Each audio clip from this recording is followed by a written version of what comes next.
Welcome, friends. This is Harshad Parekh inviting you to listen to some of my short writings on philosophy, religion, psychology, spirituality, education, Krishnamurti, and nature. I hope you have a good listening. This is audio tape number 46, article number 275. It is about truth is hidden under words. Krishnamurti wanted the words he spoke and wrote in many video and audio tapes and in books published to be preserved and protected for 1,000 years. They are called teachings. These words point to truth which is buried under, and we have to find it for ourselves. He also said that there is no authority in this field. Some people who have got very much attracted to the teachings of Krishnamurti feel that truth cannot be found anywhere else, that is, in the teachings of Zen Buddhism and Upanishads. This I consider as attachment to Krishnamurti and his words. It is a narrow view. A person who is able to understand what is hidden under the words of Krishnamurti can also understand what is hidden under the words of Zen masters and rishis of Upanishads. So many great spiritual teachers have lived on this earth before Krishnamurti was born. I do not know what truth is. Krishnamurti's words attracted me, and I could begin to see from where our problems like fear, anger, jealousy, conflicts in relationships arise. This seeing is not through thinking and analyzing.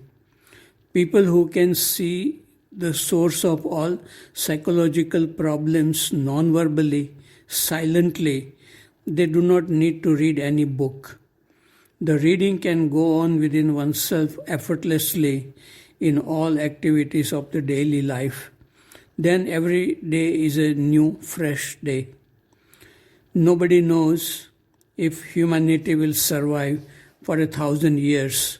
It is more important to live in the present moment with awareness than to discuss about the future of humanity. Article number 276. It is about Krishnamurti. Gopal, who takes care of alumni guest house in Rishi Valley School, said with excitement this morning in the dining hall, "Today is Krishnaji's birthday." Gopal has been working sincerely for many years in Rishi Valley. He remembers many teachers, students, and visitors who have been coming to Rishi Valley School for the last 35 years.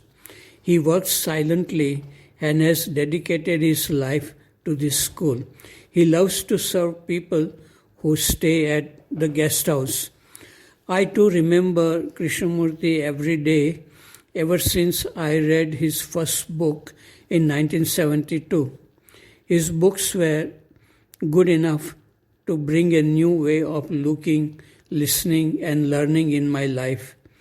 Later on in 1979, in California, his personal presence brought perfect clarity that my life was meant to work for his schools. It has been a wonderful life to be at many Krishnamurti schools and study centers in India and abroad. Krishnamurti was the greatest spiritual teacher I ever met, and I was ready to give everything I had, including my life, to him.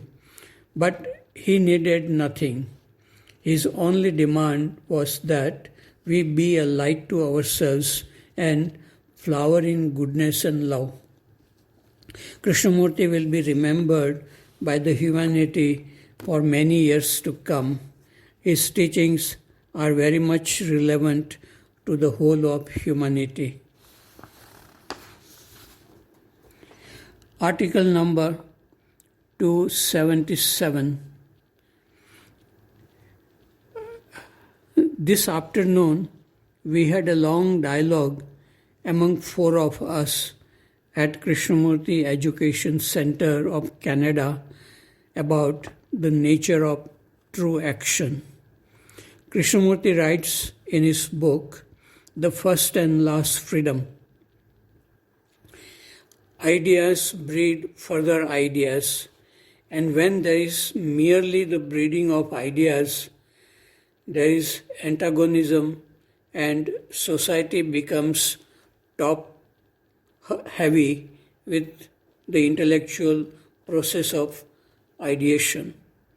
Our social structure is very intellectual. We are cultivating the intellect at the expense of every other factor of our being, and therefore we are suffocated with ideas.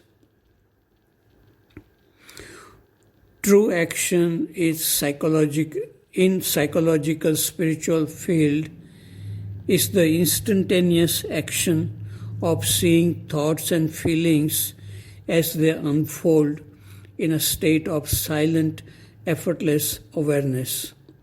In such awareness, thoughts and feelings are seen clearly as they are, and all problems of psychological nature like fear, anger, jealousy, conflicts are dissolved.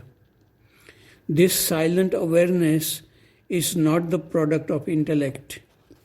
It cannot be taught in any school, but it can be ignited in human beings who are intensely curious to watch how thoughts arise in the mind and how they move and continue to change. Colors continue to change in a soap bubble, and the world can be seen on its surface. Our mind is also like a soap bubble. Those who enjoy watching the soap bubble of the mind can learn much directly and authentically without reading books by well-known psychologists. Article number 278. I was standing under this tree in Devonian Park this afternoon. I was touching the tree with my eyes closed. The mind was silent. Then I heard some sound. I opened my eyes. A lady passed by. She smiled and said, "It's beautiful, isn't it?" It was beautiful. I looked up and saw several trees swaying gently with a mild breeze. They were like rishis blessing whoever passed by. Their purpose is nothing else but to bless. And if somebody loves them, they feel like swaying and expressing their joy. Article number 279. We all carry many problems within us of which we may not be aware. Problems like anger, fear, jealousy, loneliness, conflicts within oneself and with society. When a person whom you love goes away from you, you feel lonely. When a person says something unpleasant to you, you may feel hurt and become angry. When you see somebody more happy and beautiful, you may feel jealousy. We generally believe that these problems are normal and natural, but they are due to ignorance of our own mind. These problems take away energy and creativity to live with real love, beauty, and happiness every day. To be free from all these problems, we need to know our own mind, to see how thoughts and feelings arise, to come in direct touch with ourselves. For this, we need to be alone and alert. Most people are afraid to be alone. They like to occupy themselves with some activities like watching television, talking with people on phone, internet surfing, entertainment, social activities, etc. We try to escape from our own self, so we continue to remain ignorant and suffer from many problems mentioned above. Krishnamurti writes with great depth about the problems of loneliness and our escapes from our own self in his commentaries on living. He writes, "We are never alone. We are surrounded by people and by our own thoughts. Even when the people are distant, we see things through the screen of our thoughts. There is no moment, or it is very rare, when thought is not. We do not know what it is to be alone, to be free of all association, of all continuity, of all words and image.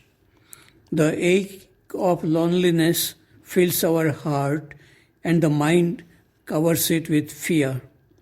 Loneliness, that deep isolation, is the dark shadow of our life. We do everything we can to run away from it. We plunge down every avenue of escape we know, but it pursues us and we are never without it. Isolation is the way of our life. We rarely fuse with another, for in ourselves we are broken, torn, and unhealed. In ourselves we are not whole, complete, and the fusion with another is possible only when there is integration within. We are afraid of solitude, for it opens the door to our insufficiency, the poverty of our own being. But it is solitude that heals the deepening wound of loneliness. To walk alone, unimpeded by thoughts, by the trail of our desires, is to go beyond the reaches of the mind. It is the mind that isolates, separates, and cuts off communion. The mind cannot be made whole. It cannot make itself complete. For that very effort is a process of isolation. It is part of the loneliness that nothing can cover. The mind is the product of the many, and what is put together can never be alone. Aloneness is not the result of thought. Only when thought is utterly still is there the flight of the alone to the alone.